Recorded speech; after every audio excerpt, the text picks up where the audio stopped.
সেই রাত্রে আবার সেই একই ভয়ঙ্কর স্বপ্ন দেখলাম। প্রথমে ঘুম আসতে চাইছিল না, জোর করে ঘুমানোর চেষ্টা করছিলাম, কিন্তু কিছুতেই সম্ভব হচ্ছিল না। স্বপ্নে দেখলাম আমি সেই সমাধি ক্ষেত্রে ফিরে গেছি। আমার সামনে দাঁড়িয়ে একটা ইউরোপিয়ান সুন্দরী মহিলা জ্বলন্ত দৃষ্টিতে তাকিয়ে আছে আমার দিকে। সেই সমাধির উপর আমি বসে আছি, আমার ওঠার ক্ষমতাও নেই। সে আমার গলাটা চেপে ধরল। আমি ছটফট করছিলাম ছাড়ানোর জন্য, কিন্তু আমার হাতে সেই শক্তিটুকুও নেই। বাকি সমাধিগুলো থেকে ধোঁয়া ধোঁয়া কি সব যেন বেরোতে লাগলো। আমার গলার উপর সেই মহিলার হাতের চাপ আরও বাড়তে থাকলো। আর সে কি দৃষ্টি! চোখ তো নয়, যেন জ্বলন্ত অঙ্গার। আমি গোঙাতে লাগলাম, প্রাণপণে নিজেকে ছাড়াতে লাগলাম। তারপরই ঘরে আলো জ্বলে উঠল।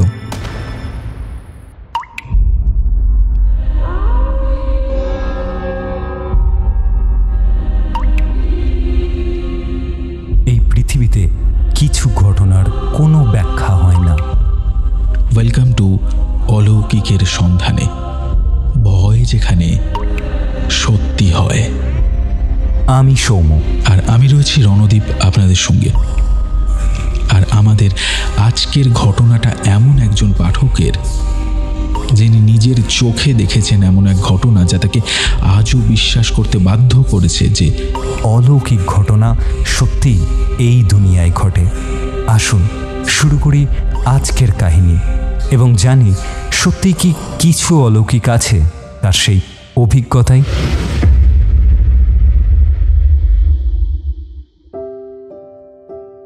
নমস্কার, আমি সৌম, এবং অলৌকিকের সন্ধানের একটি নতুন পর্বে আপনাদের সকলকে জানাই স্বাগত। আজকে আমাদের সঙ্গে প্রথম যিনি তার অলৌকিক অভিজ্ঞতা শেয়ার করেছেন তিনি হলেন রূপম বিশ্বাস। তিনি এই অভিজ্ঞতার নামকরণ করেছেন অশরীরী প্রতিচ্ছবি। আসুন শুনে নেওয়া যাক আজকের পর্বের প্রথম অভিজ্ঞতা। জীবনের ঘোরদৌড় প্রতিযোগিতায় বাস্তবিক ক্ষেত্রে লৌকিক অভিজ্ঞতার সাথে সাথে মাঝে মধ্যে এমন কিছু অবাস্তব জিনিস এসে জীবনের বেড়াজালে আছড়ে পড়ে যে ঘটনার ব্যাখ্যা খুঁজতে গিয়ে সত্যি অবাক হয়ে যেতে হয়। বুদ্ধি দিয়ে যার কোনো ব্যাখ্যা দেওয়া সম্ভব হয় না। যুক্তিতর্কের সীমা পরিসীমা পেরিয়ে বিশ্বাস অবিশ্বাসের দোলাচলে ঘুরে বেড়ানো আমাদের মন এবং মস্তিষ্ক রহস্যের বেড়াজালে ধীরে ধীরে জড়িয়ে পড়ে। তারপর একটা সময় আসে যখন ক্লান্ত হয়ে সেই অবাস্তব সত্যকেই মেনে নিতে হয়। আমার জীবনেও ঠিক এরকমই একটি অলৌকিক ঘটনা ঘটেছিল, যার ব্যাখ্যা আমি নিজে আজও সাজাতে পারিনি। আমি ছোটবেলা থেকেই ভীতু স্বভাবের ছেলে। একান্নবর্তী পরিবারের ধারা আমাদের পরিবারে বিরাজ করলেও বর্তমানে কর্মসূত্রে সেই ধারার ভাঙন পড়েছে বেশ কিছু বছর হলো। ভূত বা ভৌতিক আলোচনা থেকে বরাবরই সরে আসতাম। ছোটবেলায় বর্ষার সন্ধেই মাঝে মধ্যেই যখন লোডশেডিং হয়ে যেত, তখন আমাদের বাড়ির দালানে বসত ভূতের গল্পের আসর। আমার দাদা দিদিরা মিলে সেই আসর জমিয়ে তুলত। আমি একদম সরে আসতাম না ঠিকই, তবে আড়ালে দাঁড়িয়ে সেই আলোচনাগুলো কানে আসতো। ভয় ভয় করত তখন। অনেক ক্ষেত্রে সেই জায়গা থেকে পালিয়ে আসতাম। আমি এতটাই ভীতু ছিলাম যে মেলা থেকে বাঘ কিংবা ভল্লুকের মুখোশ কিনে এনে আমার দাদা সেই মুখোশ পরে আমাকে ভয় দেখাতো, তাও আবার দিনের বেলায়। আর তাতে ভয় পেয়ে কেঁদে সারা বাড়ি মাথায় তুলতাম। একটু যখন বড় হলাম, ভয় জিনিসটা তখনও আমার পিছু ছাড়ল না। টিউশন সেরে ফেরার পথে যতটা সম্ভব খুব দ্রুত সাইকেল চালিয়ে বাড়ি ফিরতাম। একা একা ঘরের মধ্যে থাকতেও ভয় লাগত। আমাদের ঘরের ঠিক পিছনেই একটি কলা গাছ ছিল। খুব গরমে যখন জানলা খুলে ঘুমোতে যেতাম, তখন ঘরের সমস্ত আলো নিভে গেলে বাইরে রাতের চাঁদের আলোয় কিংবা আবছা অন্ধকারে সেই গাছের অবয়ব দেখে মনে হতো কোনো এক গ্রামীণ বউ যেন ঘুমটা মাথায় দিয়ে জানলার ঠিক পিছনে এসে দাঁড়িয়েছে। প্রচণ্ড ভয়ে কুঁকড়ে শুয়ে থাকতাম। অর্থাৎ আমি ভীষণ ভীতু ছিলাম। তবে পরিবর্তন যে হয়েছে সেটা এখন নিজেও বুঝতে পারি। মানুষ ভয় পেতে পেতে একসময় এমন এক জায়গায় পৌঁছায় যখন ভয় বলে আর কিছু থাকে না। একে ভীতিশূন্য অবস্থা বলে। আমারও বড় হওয়ার সঙ্গে সঙ্গে ঠিক তাই হয়েছিল। ছোটবেলা থেকেই ছিল গল্পের বই পড়ার নেশা। বড় হওয়ার পরেও সেই নেশা অটুট থাকে। ধীরে ধীরে নানান ভৌতিক গল্প, উপন্যাসের বই পড়তে শুরু করলাম। তারপর ভৌতিক নানান প্রবন্ধ, নিবন্ধ গিলতে শুরু করলাম প্রায়। এভাবেই যে ছেলেটি ছোটবেলায় ভূতের ভয়ে পালিয়ে বেড়াতো, একদিন সেই ছেলেটি ঘুরতে থাকলো কলকাতার নানান ভৌতিক স্থানগুলোতে। ভূতের ভয়টা যেন নেশার মতো চেপে বসল ঘাড়ের উপর। আর এই নেশা থেকেই সেই অলৌকিক ঘটনার সূত্রপাত। কোভিডের ভয়াবহ আবহকাল সম্পূর্ণভাবে মেটার কয়েক মাস পর আমরা কলেজের 2 বন্ধু মিলে হানা দিয়েছিলাম কলকাতার পার্ক স্ট্রিট সেমেট্রিতে। আমি আগেই বলেছি, ভূতের গল্প উপন্যাস পড়ার পাশাপাশি ভৌতিক স্থানগুলো দর্শন ছিল আমার আরেকটি নেশা। কলকাতার সাউথ পার্ক স্ট্রিট সেমেট্রির ওপর নানান কাহিনী বইতে পড়েছিলাম, তাই জায়গাটা যেন আমাকে চুম্বকের মতোই আকর্ষণ করত। তারপর দিনক্ষণ বুঝে একদিন বেরিয়ে পড়লাম। এর আগেও পুতুলবাড়ি, Rabindra Sarobar metro station, national library, নানান জায়গায় ঘুরেছি। যাই হোক, সময়টা ছিল বর্ষাকাল। তাড়াতাড়ি বেরোতে গিয়েও এক পশলা বৃষ্টির জন্য আটকে যেতে হয়েছিল। তারপর দমদম স্টেশন থেকে মেট্রো ধরে যখন পার্ক স্ট্রিট স্টেশনে পা রাখলাম, তখন আর একবার ঝমঝমিয়ে বৃষ্টি নামল। অবশেষে জল পেরিয়ে যখন সিমেট্রির মুখে টিকিট কেটে ভেতরে প্রবেশ করলাম, তখন ঘড়িতে সময় বেলা 2:30। বৃষ্টি হচ্ছিল না ঠিকই, তবে আকাশের মুখ ভালোই ভারছিল। সময়টা যেহেতু বর্ষাকাল, তাই 2-4 জন ছাড়া ফাঁকা ফাঁকাই ছিল। আমরাও 2 বন্ধু মনের আনন্দে ঘুরে ঘুরে দেখতে লাগলাম ব্রিটিশ ভারতে দাপিয়ে বেড়ানো সাদা চামড়ার মানুষদের অন্তিম শয্যার সমাধিগুলি। ঘাস মোড়ানো পথে চলতে চলতে অবাক হয়ে চাইছিলাম চারিদিকে। এখানে যে সত্যিই কিছু থাকতে পারে সে কথা একবারও মনে হলো না। বেশ গাছগাছালিতে ঘেরা শান্ত পরিবেশ, বাঁকে বাঁকে রোমান কিংবা ইউরোপীয় ধাঁচের টম্ব, তবে অসম্ভব নিস্তব্ধতা বিরাজ করে এখানে। দেখলাম ডিরোজিওর সমাধিও। পায়ে পায়ে চলতে চলতে একটু হাঁপিয়ে গিয়েছিলাম। আকাশ আংশিক মেঘলা হচ্ছে, আবার কখনো কালো মেঘে ঢেকে যাচ্ছে। ভয় হচ্ছিল আবার না বৃষ্টি নামে। বাতাস বইছিল মৃদুমন্ত, ভালোই লাগছিল। কেমন যেন শীত শীত ভাবও হচ্ছিল। অবশেষে আর হাঁটতে না পেরে একটা সমাধির উপর বসেই পড়েছিলাম। আমার বসা দেখে বন্ধুটি বলে উঠল, আরে কি করছিস? সমাধির উপর কেউ বসে নাকি? পাগল তুই। আমি হেসে বললাম, আরে ভাই, বসলে ক্ষতি কি? দাঁড়া একটু দাঁড়া, হাঁপিয়ে গেছি, একটু বসতে দে। হঠাৎ সে বলে উঠল, রূপম, দারুণ লাগছে কিন্তু, মানে এই বিশেষ করে পিছনের ব্যাকগ্রাউন্ডটা মিলিয়ে আর কি। দাঁড়া, তোর একটা ফটো তুলি। আমি হালকাভাবে হেসে বললাম, আচ্ছা তোল, সব যেন ঠিকঠাক থাকে, দেখে নিস একটু। তারপর আরও কিছুক্ষণ সময় কাটিয়ে যখন বাড়ি ফিরে এলাম, তখন ঘড়িতে রাত 8টা। আমাদের সেমেট্রি অভিযান ভালোই হলো। সারাদিন ঘোরাঘুরির ফলে ক্লান্ত হয়েছিলাম। ও আমাকে সেমেট্রির সব ছবিগুলো হোয়াটসঅ্যাপ করে দিল। ভালোভাবে না দেখেই প্রতিটি ছবি কম্পিউটারে ফাইলে সেভ করে নিলাম। ভাবলাম থাক, কাল সকালে ধীরে সুস্থে দেখা যাবে না হয়। কিন্তু রাতেই ঘুম এলো না কিছুতেই। কেন এরকম হলো ঠিক ধরতে পারলাম না। এর আগেও আমি নানান ভৌতিক জায়গায় গেছি, কই সেখান থেকে ফিরে এরকম তো হয়নি। চোখের দুটো পাতা যেই বুঝে আসতে চাইছে, তখনই মনে হচ্ছে কে যেন আমার সামনে এসে দাঁড়াচ্ছে। মাথা নামিয়ে এনে আমার মুখের দিকে এক দৃষ্টিতে তাকিয়ে আছে। একটা ভয় ভয় ভাব আবার মনের মধ্যে এসে বাসা বাঁধছে, এরকম মনে হচ্ছিল। হয়তো হ্যালুসিনেশন কিংবা মনের ভুল। যাই হোক, কোনো রকমে রাতটা কাটল। পরদিন সকাল সকাল ফোন খুলতেই অবাক করে দেওয়া একটা মেসেজ এলো হোয়াটসঅ্যাপ থেকে। আমার সঙ্গে যে বন্ধুটি গেছিল সেই মেসেজটি পাঠিয়েছে। আমার সেই সমাধির উপর বসে তোলা ফটোটা ইঙ্গিত করে দিয়ে মেসেজটা লিখেছে। দেখ রূপম, তোর ফটোর পিছনটা ভালো করে কিছু দেখতে পাচ্ছিস? দেখলাম ফটোটা। হ্যাঁ, আমার ঠিক পিছনেই ধরা পড়েছে এক আবছায়া মূর্তি। মাথার দিক থেকে হাঁটুর কাছাকাছি আবছা, হাঁটুর নিচে পুরোটাই যেন বাতাসে মিলিয়ে গেছে। সে যেন এক স্থান থেকে আর এক স্থানে যেতে গিয়ে থমকে আমার দিকেই তাকিয়ে আছে। আমি হেসে মেসেজ লিখে দিলাম, এডিট ভালোই করতে শিখেছিস বল। যেহেতু সে সময় সে অনলাইন ছিল না, তাই প্রশ্নটা রয়ে গেল। তবে কৌতূহল চেপে রাখতে না পেরে মেসেজের সময়টা দেখলাম। ও আমাকে ছবিটা পাঠিয়েছে ওই রাত 1:30টার পর। তার আগে গতকাল সন্ধ্যেতেই ওখানকার সমস্ত ফটো কম্পিউটারে আপলোড করা হয়ে গেছিল।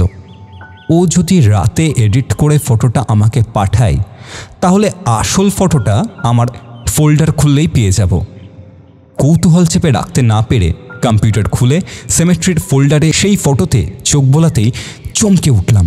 আমি আগে এরকম অবাক হইনি কখনোই। ভাবলাম হয়তো এটাও কাল রাত্রে এডিটের মারফতেই আমাকে পাঠিয়েছে। ব্যাপারটা গুরুত্ব না দিলেও মনের মধ্যে কেমন যেন একটা দাগ কেটে গেল। ঘটনাটি মাকে তখনই জানাইনি। ওই দিন রাতেও ঘুম ভালো হলো না। সেই একই রকম ভয় করতে লাগলো। নিজের মনকে বোঝানোর চেষ্টা করলাম, কিন্তু কিছুতেই কিছু হলো না। বরং ওই অবস্থায় কখন ঘুমিয়ে পড়েছিলাম আমি জানি না।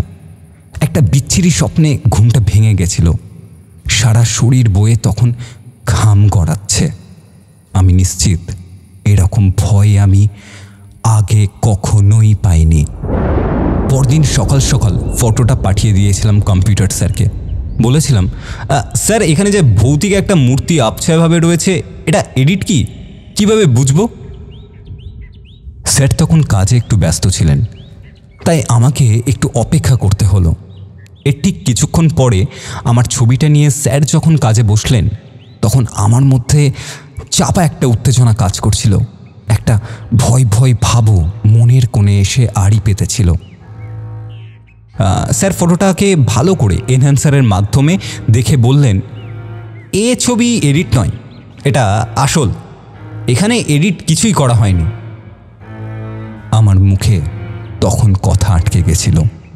উনি আরও বললেন, এভাবে সমাধির উপর বসাটা তোমার উচিত হয়নি। একটা নজর যেহেতু তোমার উপর পড়েছে, আর ওখানে তুমি যাবে না। মনের মধ্যে কিসের যেন দাপাদাপি শুরু হয়ে গেছিল। স্যারকে জিজ্ঞাসা করেছিলাম, কি করব ফটোটা নিয়ে? উনি বললেন, ফটোটা ডিলিট করে দাও। তারপর বাড়ি ফিরে এসে পড়ানোর চাপে একদম ভুলে গেছিলাম ফটোটার কথা। এর মধ্যে কথা হয়ে গেছিল সেই বন্ধুটার সঙ্গে। সেই রাত্রে আবার সেই একই ভয়ঙ্কর স্বপ্ন দেখলাম। প্রথমে ঘুম আসতে চাইছিল না, জোর করে ঘুমানোর চেষ্টা করছিলাম, কিন্তু কিছুতেই সম্ভব হচ্ছিল না। স্বপ্নে দেখলাম আমি সেই সমাধি ক্ষেত্রে ফিরে গেছি। আমার সামনে দাঁড়িয়ে একটা ইউরোপিয়ান সুন্দরী মহিলা জ্বলন্ত দৃষ্টিতে তাকিয়ে আছে আমার দিকে। সেই সমাধির উপর আমি বসে আছি। আমার ওঠার ক্ষমতাও নেই। সে আমার গলাটা চেপে ধরল। আমি ছটফট করছিলাম ছাড়ানোর জন্য, কিন্তু আমার হাতে সেই শক্তিটুকুও নেই। বাকি সমাধিগুলো থেকে ধোঁয়া ধোঁয়া কী সব যেন বেরোতে লাগলো। আমার গলার উপর সেই মহিলার হাতের চাপ আরও বাড়তে থাকলো। আর সে কি দৃষ্টি! চোখ তো নয়, যেন জ্বলন্ত অঙ্গার। আমি গোঙাতে লাগলাম, প্রাণপণে নিজেকে ছাড়াতে লাগলাম। তারপরই ঘরে আলো জ্বলে উঠল। আমি আর আমার ভাই রাতে একসঙ্গে শুই। ও টর্চ ছেলে ঘুম ঝরানো গলায় আমাকে বলল, এই ঠিকভাবে ঘুমো, এত চটপট করছিস কেন? আমার গলা তখন শুকিয়ে মরুভূমি হয়ে গেছে। ঘরের আলো জেলে বিছানা থেকে নেমে জল খেলাম অনেকটা। কোনো রকমে বাকি ঘুমটা শেষ করলাম। পরদিন সকাল হওয়ার সঙ্গে সঙ্গে এই ফটোটা ফোন এবং কম্পিউটার থেকে ডিলিট করে দিলাম। আপদ আগে বিদায় হোক, এ জিনিস না থাকাই ভালো। ঘটনার সময় বিগত বেশ কদিন যাবৎ জ্বরের মধ্যেও ভুগছিলাম। রাতে শুতে যাওয়ার সময় বিছানার নিচে লোহার কিছু একটা জিনিস রেখে দিতাম। দেখতে দেখতে কেটে গেছে বেশ কিছু বছর। মাঝে মধ্যে এখনো মনে হয় সবই হয়তো আমার মনের ভুল ছিল, হয়তো হ্যালুসিনেশন। সেই পরিস্থিতিতে মন হয়তো দুর্বল ছিল। তবুও যে কটা দিন সেই ভয়ঙ্কর ফটোটি আমার কাছে ছিল, প্রতি রাতেই সেই ভয়ের স্বপ্নটা আমার ঘুমের মধ্যে এসে ধরা দিত। রাতের দিকে একা একা নির্জনে চলতেও কেমন যেন ভয় লাগতো। আমার মা এই ব্যাপারে আমাকে ভীষণ বকাবকি করেছিল। ফটোটা সরিয়ে দিতেই দুঃস্বপ্ন বিদায় নিয়েছিল। প্রথম প্রথম সত্যিই ভয় পেতাম। তারপর যা হয় আর কি, মানুষের মন এক জিনিস নিয়ে বেশি দিন থাকতে পারে না। নতুন পলি এসে জমা হয় আগের জায়গায়, পূর্ব ঘটনা চাপা পড়ে যায়। আমি আগেও নানান ভৌতিক জায়গায় ঘুরেছি, কিন্তু সিমেট্রির মতো এরকম অভিজ্ঞতা আমার আগে কখনো হয়নি। আপনারা যারা পার্ক স্ট্রিট সিমেট্রিতে ঘুরতে যাবেন, তাঁদের কাছে আমার একটাই অনুরোধ, সমাধির উপর বসা কিংবা দাঁড়ানো এরকম কাজ করবেন না। কি থেকে কি হয়ে যায় কেউ কি বলতে পারে? আসলে এই পৃথিবীটা তো আমার আপনার একার নয়, তাঁদেরও। যে জিনিস চোখে দেখতে পাওয়া যায় না, সেই জিনিসের অস্তিত্ব একেবারে উড়িয়ে দেওয়া উচিত নয়। কখন কোন রূপে কিভাবে ধরা দেবে সেটা সম্পূর্ণ তাঁদের উপর নির্ভর করে। আসলে তাঁরা আজও আছে আমাদেরই ভিড়ে।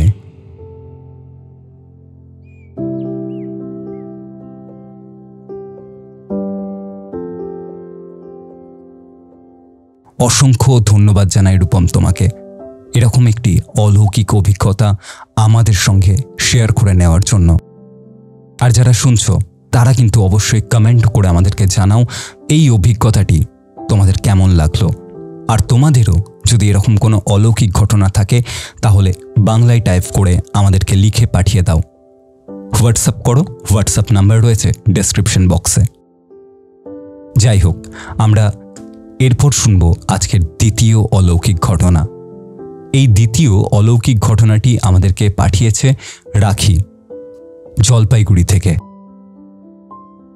রাখি তার এই অভিজ্ঞতাটির নাম দিয়েছে ছোট পিসির ডাক। আসুন এরপর শুনে নিই আজকের এপিসোডের দ্বিতীয় এবং অন্তিম অলৌকিক অভিজ্ঞতা।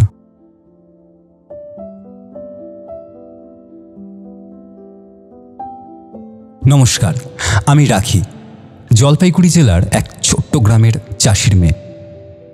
আমার লেখায় হয়তো কিছু অসঙ্গতি থাকতে পারে, সেই জন্য প্রথমেই মাফ চেয়ে নিচ্ছি। আপনাদের ইউটিউব চ্যানেল থ্রিলারল্যান্ডের সব গল্প আমি নিয়মিত শুনি কাজের ফাঁকে ফাঁকে। সেদিন দেখলাম অলৌকিকের সন্ধানে বিষয়ক একটি পর্ব। সেই পর্ব দেখার পর মনে হলো আমার সাথে ঘটে যাওয়া কিছু অদ্ভুত ঘটনার কথা আপনাদের সঙ্গে শেয়ার করা উচিত। আজ সেই ঘটনাগুলোর মধ্যে একটি বিশেষ ঘটনার কথা বলছি। এই ঘটনা ঘটেছিল যখন আমি প্রাথমিক বিদ্যালয়ের গণ্ডিতে আটকে ছিলাম। অনেকের মনে হতে পারে এত ছোটবেলার ঘটনা এখনো মনে থাকে কি করে। আসলে আমার একটা বিশেষ সমস্যা বা গুণ আছে বলতে পারেন। আমি কোনো কিছু সহজে ভুলে যেতে পারি না। ছোটবেলার স্মৃতিগুলো আজও আমার মনে এতটাই স্পষ্ট যেন সেগুলো গতকালকের ঘটনা। যাই হোক, অনেক ফালতু কথা বললাম, এবার আসল ঘটনায় ফেরা যাক। আমি এই কাহিনীর নাম দিয়েছি ছোট পিসির ডাক। পুরো ঘটনা বুঝতে হলে আমাকে আমার জন্মের সময় থেকেই শুরু করতে হবে। খুব স্বাভাবিকভাবেই জন্মের সময়ের সব কথা আমার মনে থাকার কথা নয়, তবে বড়দের মুখে বহুবার শুনেছি এই গল্পগুলো। আমার জন্মের পরবর্তী সময়ের আরও অনেক কাহিনী আছে, কিন্তু সেসব বাদ দিয়ে শুধু যতটুকু প্রয়োজন ততটুকুই বলছি। আমার ঠাকুমা, যাকে আমরা ঠাম্মি বলে ডাকতাম, তিনি পরলোক পাড়ি দেওয়ার মাত্র মাসখানেকের মধ্যেই আমি জন্মগ্রহণ করি। এই কারণে আমার বাবা, কাকা এবং পিসি সবাই দৃঢ়ভাবে বিশ্বাস করতেন যে তাঁদের স্বর্গীয় মা আবার তাঁদের মেয়ে হয়ে তাঁদের ঘরেই ফিরে এসেছেন। বিশেষ করে আমার ছোট পিসি এবং ছোট কাকা দুজনেই আমাকে মা বলে ডাকতেন।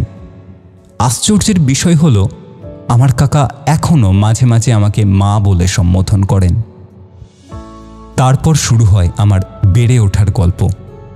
আমি দেখেছিলাম পিসি আমাকে কি অসম্ভব ভালোবাসতেন, কি গভীর স্নেহ ও আদর করতেন।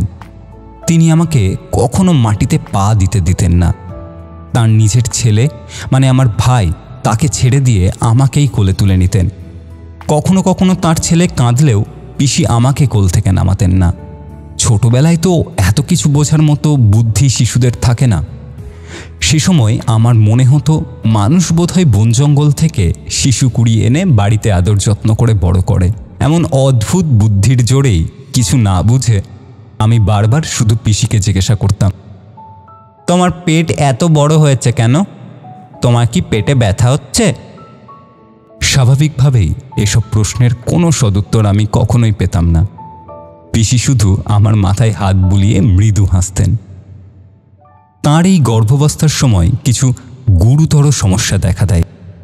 ঠিক কী সমস্যা হয়েছিল তা আজও আমার অজানা।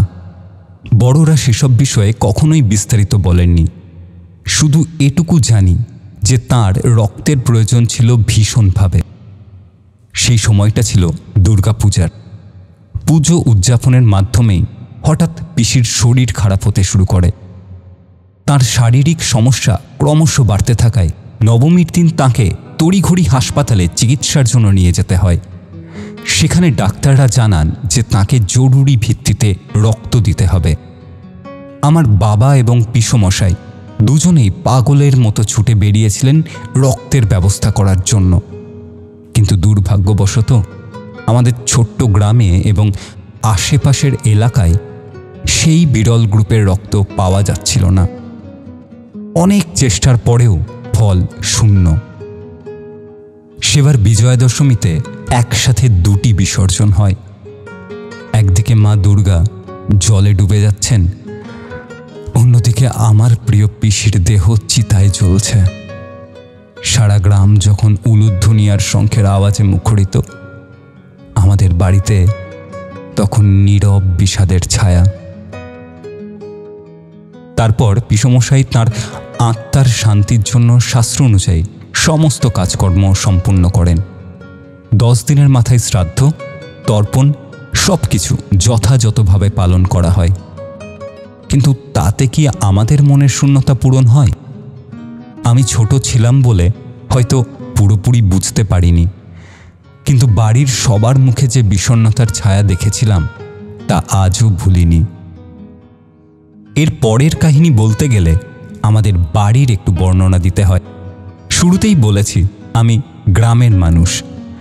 গ্রামের দিকে বাড়িগুলো যেমন হয় আর কি, মাঝখানে একটা বড় উঠান আর চারদিকে 4টে বা 3টে আলাদা আলাদা ঘর, যেমন রান্নাঘর, শোয়ার বড় ঘর, গোয়াল ঘর, এই আর কি। আর চারিদিকে থাকে অনেক গাছপালা। আমাদের বাড়িটাও ঠিক এরকমই ছিল। উঠানের পূর্ব দিকে ছিল গোয়াল ঘর, যেখানে আমাদের 2টি গরু আর একটা ছাগল ছিল। পশ্চিম দিকে ছিল রান্নাঘর, যেখান থেকে সারাদিন কাঠ পোড়ার গন্ধ আর মায়ের রান্নার সুগন্ধ ভেসে আসত। উত্তর দিকে ছিল আমাদের শোয়ার ঘর। নৈরিত কোণে ছিল একটা পুরনো কুয়ো, যেটা তখন আর তেমন ব্যবহার হতো না। আর দক্ষিণ দিকে ছিল জলের কল বা টিউবওয়েল। এই টিউবওয়েলের পাশেই একটা বিশাল কাঁঠাল গাছ। গাছটা বেশ পুরনো ছিল। মূল কাণ্ড থেকে ইংরেজি ওয়াই বর্ণের মতো দুদিকে 2টো মোটা ডাল বেরিয়ে গিয়েছিল। এই 2 ডালের মাঝখানে একটা আরামদায়ক জায়গা তৈরি হয়েছিল, যেখানে বেশ ভালো মতোই বসা যেত। আমার পিসি মাঝে মাঝে সেখানে বসে আমাকে গল্প শোনাতেন। পিসির মৃত্যুর পর সেই বছরই শীত এসে গেল। অগ্রহায়ণ মাস। উত্তর বাংলায় তখন শীত পড়তে শুরু করে। একদিন সকালবেলার কথা, আমি মায়ের পেছন পেছন ঘুম থেকে উঠেছি। চোখ কচলাতে কচলাতে মায়ের পিছু পিছু বারান্দায় এসেছি। মা বাথরুমে চলে গেছে। আমি একা বারান্দায় বসে পড়ি। সকালের হালকা রোদ তখন উঠানে পড়তে শুরু করেছে। চারিদিকে হালকা কুয়াশা। শীতের সকালের সেই নির্জনতা আর নিস্তব্ধতা এখনো মনে পড়ে। হঠাৎ করেই আমার মনে হলো কেউ যেন আমাকে ডাকছে, রাখি, রাখি। নামটা বারবার শুনতে পেলাম। আমি চারপাশে তাকালাম। আমাকে কে ডাকছে? মার গলার আওয়াজ তো এটা নয়। আর তো কেউ নেই বাড়িতে এই সময়, বাবা মাঠে গেছেন। তাহলে আমি ভালো করে চারিদিকে চোখ বোলাতে শুরু করলাম। হঠাৎ আমার নজর পড়ল কলতলার পাশের সেই কাঁঠাল গাছটার দিকে, যে ওয়াই আকৃতির দুটো ডালের কথা বললাম। ঠিক তার মাঝখানে বসে আছেন একজন। আমার চোখ কপালে উঠে গেল। সেই মানুষটা আর কেউ নয়, আমার ছোট পিসি। তার ডান পা গুটিয়ে রাখা আর বাঁ পা ঝুলিয়ে রাখা। দেহত্যাগের সময় তাঁর পরনে যে বেগুনি রঙের শাড়ি ছিল, কালো ব্লাউজ আর পুরনো হয়ে যাওয়া লাল পেটিকোট, হুবহু সেই পোশাকই তাঁর গায়ে। আমি অবাক হয়ে তাঁর দিকে তাকিয়ে রইলাম। কিছুক্ষণ কোনো কথা বলতে পারলাম না। আমার তাকিয়ে থাকা দেখে তিনি বলতে শুরু করলেন, মারে আয়, আমার কাছে আয়। কতদিন তোকে কোলে নিইনি জানিস? আমার কত কষ্ট হচ্ছে তুই জানিস না। আয় না মা, একটু কোলে নি তোকে। আয়, আয় না মা, আয়। তার গলার স্বর ছিল ঠিক আগের মতোই, সেই একই স্নেহ ভরা কণ্ঠস্বর যেটা আমি 1000 বার শুনেছি। তিনি এভাবে ডেকেই চলেছেন আমাকে। তাঁর হাত বাড়ানো দেখে আমার প্রথম প্রবৃত্তি হলো তাঁর কাছে ছুটে যাওয়া। পিসি ডাকছেন, আমি যাব না। কিন্তু ঠিক সেই মুহূর্তে একটা অদ্ভুত ঘটনা ঘটল। যদিও আমি সোয়েটার ছাড়াই বসেছিলাম এবং আগে পর্যন্ত কোনো ঠান্ডা লাগছিল না, হঠাৎ করেই আমার ভীষণ হাড় কাঁপানো ঠান্ডা লাগতে শুরু করলো। এমন ঠান্ডা যেন আমার শরীরের ভিতর থেকেই উঠেছে, এমন ঠান্ডা যেন আমার শরীরের ভিতর থেকেই আসছে। আমার সারা শরীরের লোম দাঁড়িয়ে গেল, দাঁত কপাটি লাগতে শুরু করলো। এই হঠাৎ ঠান্ডার কারণে আমি পিসিকে বললাম, পিসি একটু দাঁড়াও না, আমি ঘর থেকে সোয়েটার পরে আসছি, তারপর তোমার কাছে যাব। সেই মতো আমি তাড়াতাড়ি ঘরে গিয়ে আমার লাল রঙের সোয়েটারটা পরে নিলাম। সোয়েটার পরতে পরতেই আবার বারান্দায় ফিরে এলাম। বারান্দায় আমাকে দেখে পিসি আবার ডাকতে শুরু করলো, এবার আয় মা, এবার তো সোয়েটার পরে নিয়েছিস, এবার আয়, এবার আয় আমার কোলে। তার মুখে ছিল মৃদু খুশির হাসি, একটা তৃপ্তির হাসি, যেন অনেক দিন পর আমাকে দেখছেন। আমি বারান্দা থেকে 1 পা নামিয়েছি মাত্র, উঠোনে পা দেব বলে। পিসির মুখে তখন স্পষ্ট আনন্দের ছাপ। ঠিক সেই মুহূর্তে হঠাৎ আমার মাথায় একটা কথা এলো। আমি জোরে চিৎকার করে বললাম, মা, মা, তুমি যে বলেছিলে ছোট পিসি আর নেই, তুমি জলদি এসো, দেখো তো পিসি এসেছে, পিসি বসে আছে কাঁঠাল গাছে। আমার চিৎকার শুনে মা বাথরুম থেকে ছুটে এলেন। তাঁর মুখে যেন আতঙ্কের ছাপ। কি হয়েছে, কি হয়েছে রে রাখি? বলতে বলতে তিনি আমাকে বারান্দা থেকে নামতে বারণ করলেন। আমার হাত ধরে টেনে নিলেন ভিতরে, তারপর জিজ্ঞাসা করলেন, কোথায় দেখলি পিসিকে, কোথায়? আমি কাঁঠাল গাছের দিকে আঙুল তুলে দেখালাম, কিন্তু ততক্ষণে পিসি আর সেখানে নেই। সেই ওয়াই আকৃতির ডাল দুটোর মাঝখানে কেউ নেই, শুধু হালকা কুয়াশা আর সকালের রোদ। মা অনেকক্ষণ কাঁঠাল গাছের দিকে তাকিয়ে রইলেন, তারপর আমাকে নিয়ে ভেতরে গেলেন। আমি বারবার বলছিলাম, সত্যি মা, পিসি ছিল ওখানে, আমাকে ডাকছিল, কোলে নিতে চাইছিল। কিন্তু মা আমাকে শান্ত করার চেষ্টা করলেন। তোর ভুল হয়েছে মা, তুই ছোট, তাই স্বপ্ন আর সত্যি মিলিয়ে ফেলেছিস, পিসি তো আর নেই।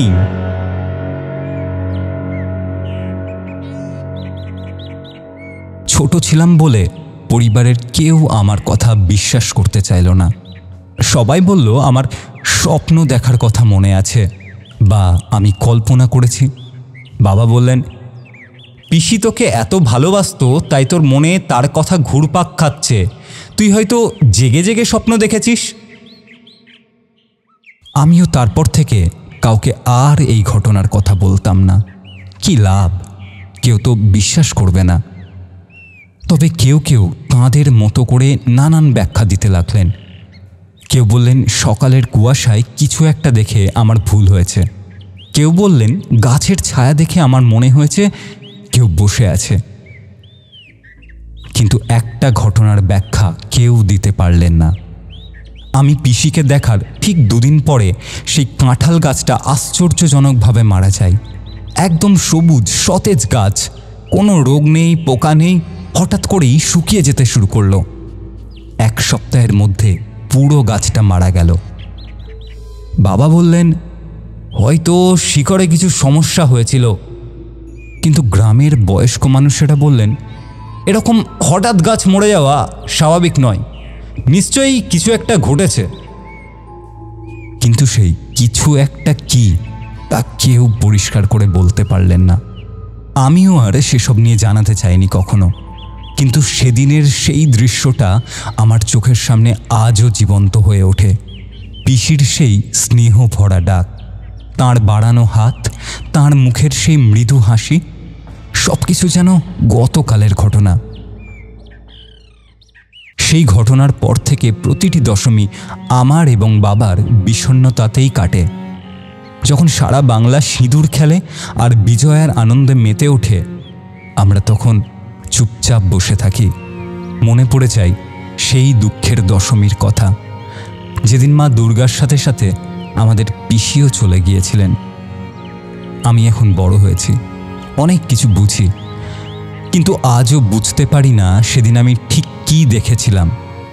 পিসি কি সত্যিই এসেছিলেন আমাকে শেষবারের মতো দেখতে, নাকি আমার শিশু মনের কল্পনা ছিল?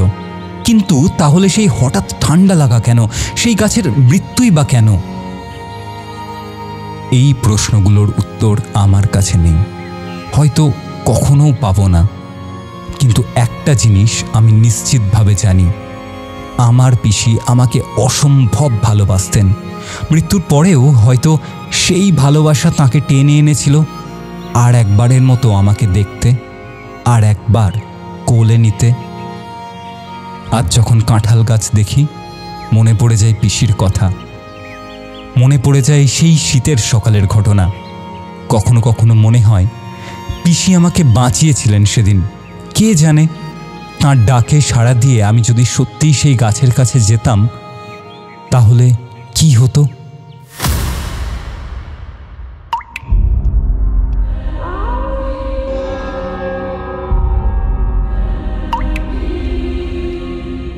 এভাবেই শেষ হলো আজকের সত্যিকারের অলৌকিক অভিজ্ঞতা। আপনার জীবনেও যদি ঘটে থাকে এমন কোনো রহস্যময় ঘটনা, তাহলে এখনই লিখে পাঠান আমাদের হোয়াটসঅ্যাপ নাম্বারে। নাম্বারটা হলো 9474422000। আরেকবার বলে দিই, 9474422000। শুধুমাত্র বাংলা ফন্টে টাইপ করেই পাঠাবেন। আর সাবস্ক্রাইব করতে ভুলবেন না অলৌকিকের সন্ধানে, কারণ ভয় এখানে সত্যি হয়।